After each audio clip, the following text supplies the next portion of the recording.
evening, my name is Anna McKechnie. And I'm Luke Curran. Tonight we present you Scarfie TV. On tonight's show, we investigate what OUSA is doing to promote student voting in the up-and-coming election. We talk to World Championship negotiator Charlotte Kukuldi and her coach. We look into the upcoming Te Raupu Māori election. And we talk to Battle of the Bands winners, the Bones.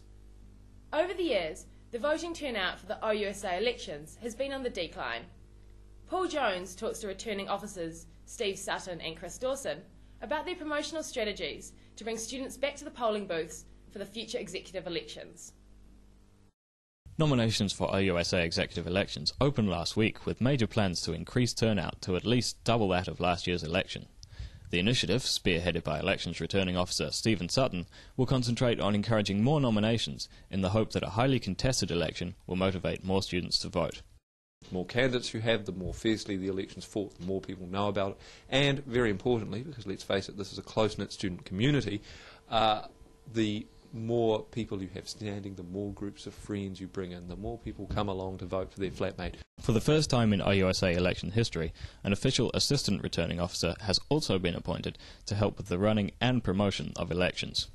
There have always been assistants helping out the returning officer, but that's usually in the context of the polling itself, people on polling booths, these sorts of things. Never before at this front end, at the actual nominations period.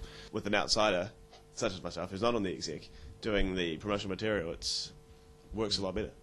New promotional strategies include bright posters around campus, a mass email to all students informing them about the nomination process, a promotional video skit to be played during lectures, and a series of informative leaflets that also include nomination forms on the back.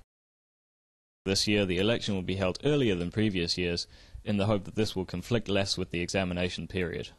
If an election's held in October, the later it is, the lower the voter turnout. And it's like an assignment. You have a whole semester to do it, but do you hand it in until the day it's due? Not usually.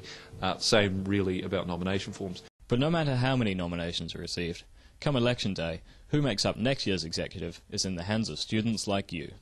Paul Jones, Scarfie Television. Despite having no legal or financial status, the Māori Students Association aims to hold elections this Wednesday to appoint a new Te Raupu executive.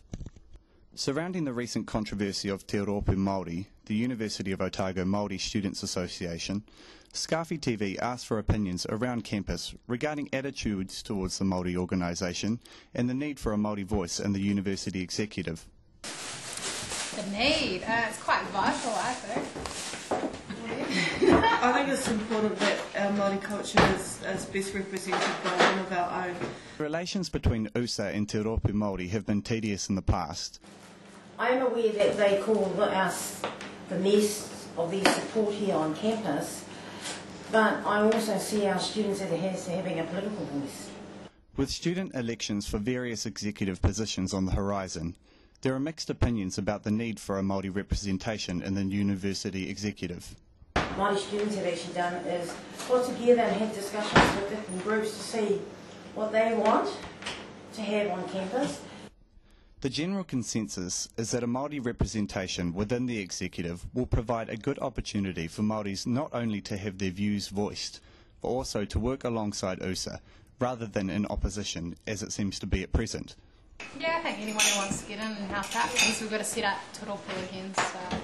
It's through Māori Students Association in the past why we have a Māori Studies Department, Te Timu, why we have the Māori Centre, why we have maybe a research unit, many other things that are on campus. A hui will be held this Wednesday to elect a new Te Raupu Māori executive. The meeting will be followed by a referendum which will ask voters whether they would prefer to recreate Te Raupu Māori organisation or form a new Māori Students Association. Sam Mora, Scarfie TV. Otago University Social Rugby recently completed its 8th week of this historic annual competition. Currently organised by Unipol, this exciting opportunity allows players of all abilities to play a weekly game of rugby down at Logan Park without having to worry about fitness or ball skills. This year there are 18 teams in the competition, including some very colourful names such as the Maggots, the Flying Honey Badgers and the Black Sacks.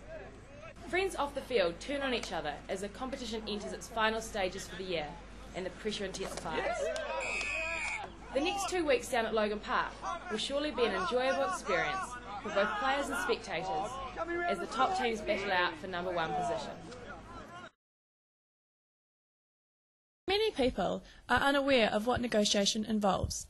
The girls' coach Saloni is very experienced in the negotiation process. Negotiation is 2 or more parties trying to move towards agreeing on something. There's no neutral person like a judge there.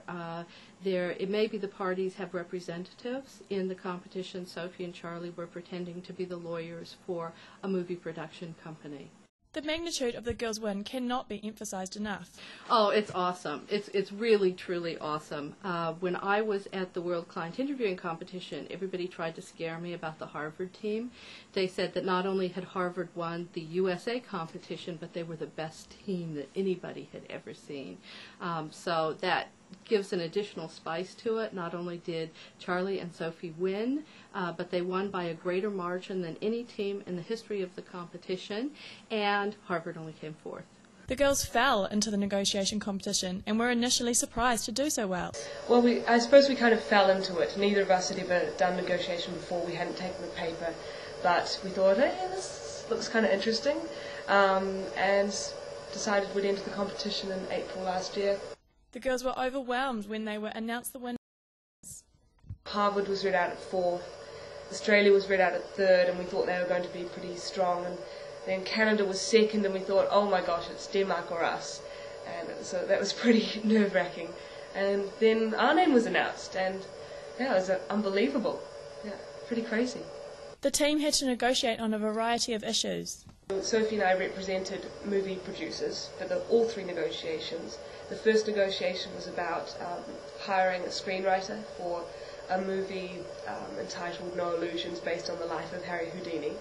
And then the second one was about hiring the actor to play Harry Houdini.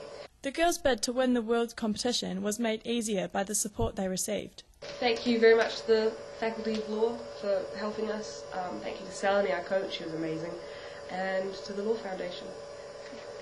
I'd really like to thank our major sponsor, the New Zealand Law Foundation. They were brilliant, gave us lots of money to fully fund the trip. This is Virginia Bashford for Scarfie Television. Described as a fusion of punk, rock and ska, local Dunedin talent The Bones have come a long way.